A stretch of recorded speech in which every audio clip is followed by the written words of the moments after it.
Olá, boa tarde, meus irmãos queridos. Eu cumprimento a cada um dos meus irmãos com a paz do Senhor Jesus Cristo. Cumprimento a cada um com boa tarde.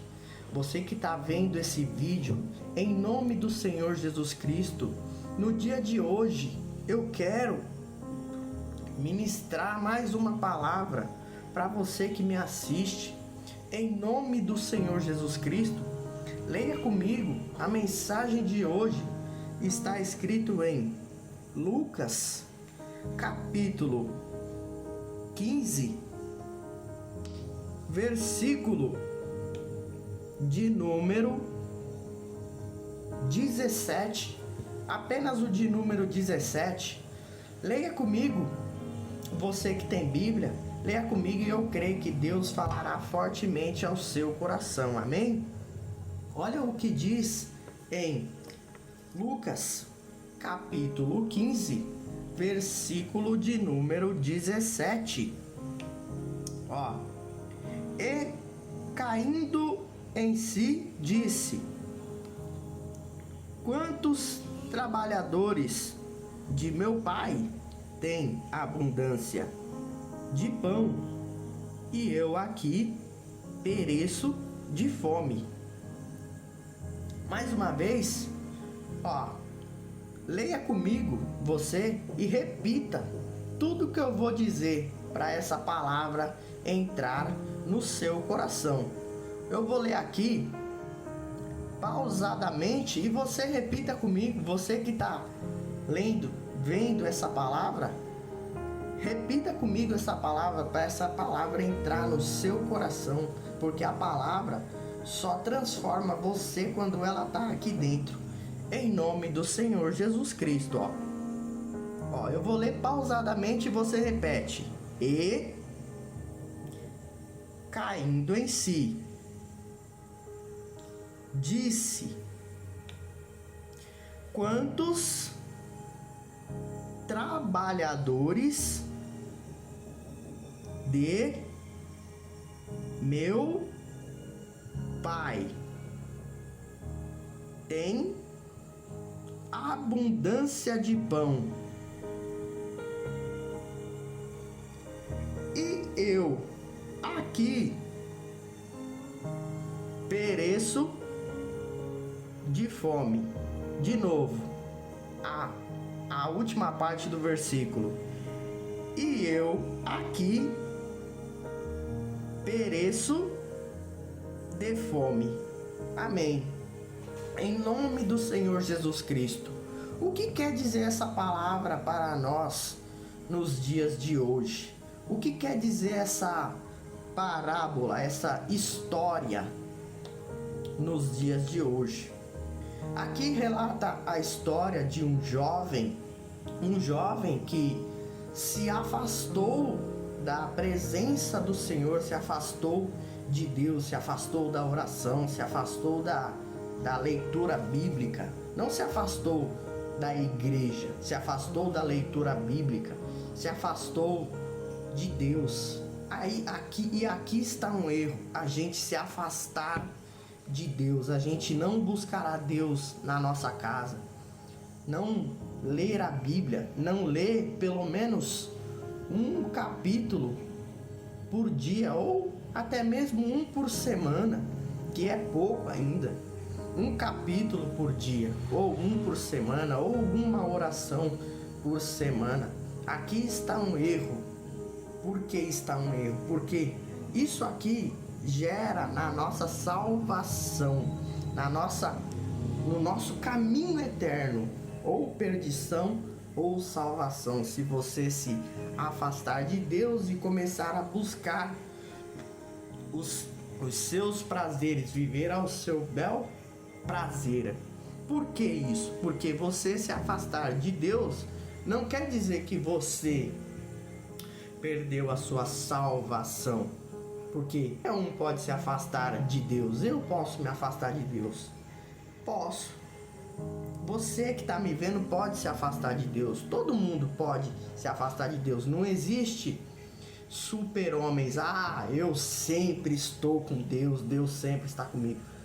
Sim, Deus sempre está com você, mas você não pode cair no erro de falar, não, Deus é 100% de certeza que Deus está sempre comigo. Salvação não é 100% de certeza. Você não tem que ter 100% de certeza de que você está salvo ou de que você está condenado. Você tem que ter certeza, mas não é uma certeza absoluta. Você não tem que viver assim. A gente tem que viver salvação como se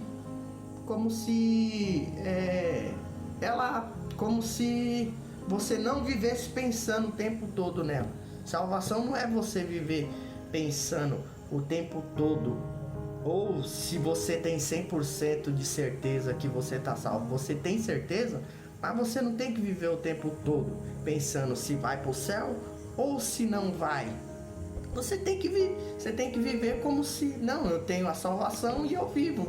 Penso no meu trabalho, penso em outras coisas e vive a vida. E esquece a salvação. E esquece num termo de que você não vai ficar pensando toda hora. Não que você vai esquecer para sempre, mas você não vai ficar pensando toda hora. Você vai esquecer por um momento, depois você vai lembrar. Então, salvação é isso. Ou seja, mas o que quer dizer essa palavra aqui, ó? E caindo em si. Olha só que interessante. Ele é um jovem que se afastou de Deus, que se afastou das coisas de Deus, da leitura bíblica. Por que da leitura bíblica e se afastou de Deus? Porque aqui você vai, eu lendo, aqui você vai perceber que ele se afastou de Deus e se afastou das escrituras, do ensino das escrituras. E caindo em si, ele é um jovem que preferiu pedir para Deus, eu quero viver dissolutamente, viver sem Deus, sem a presença de Deus, e acabou gastando tudo.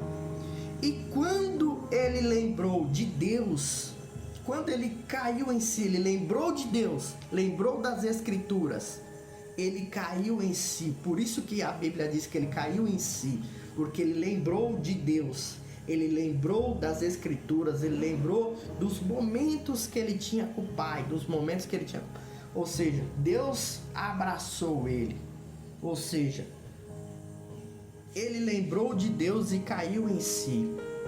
E aqui está uma mensagem muito forte, porque as coisas de Deus, a palavra de Deus, a Bíblia, a Bíblia que faz você cair em si, ela não é para te abençoar, ela é para te transformar. Por que é para te transformar? Porque ele caiu em si, ou seja, se ele caiu em si, a palavra de Deus, a Bíblia, as coisas de Deus,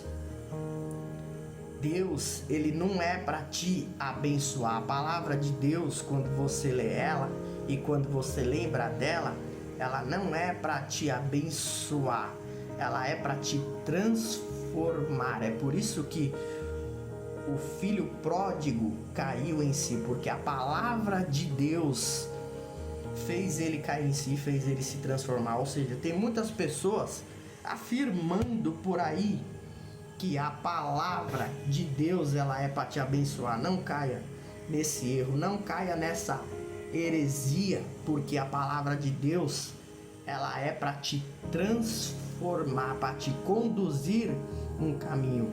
A própria Bíblia diz: e conhecereis a verdade, conhecereis a Bíblia, e a verdade te libertará. Ou seja, a Bíblia ela é para te libertar, para te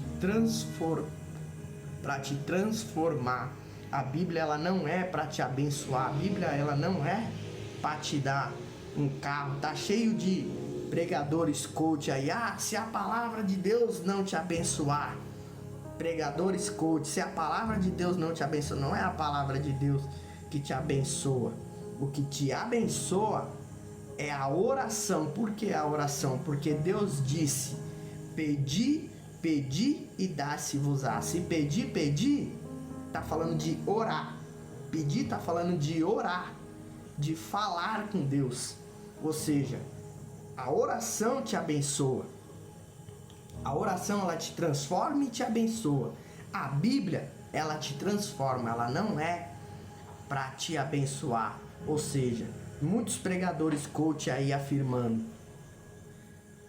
se a palavra de Deus não te abençoar, você rasga ela. Então, fica aqui mais um alerta, meus irmãos, no dia de hoje.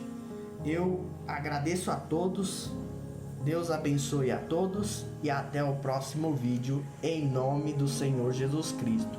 Amém.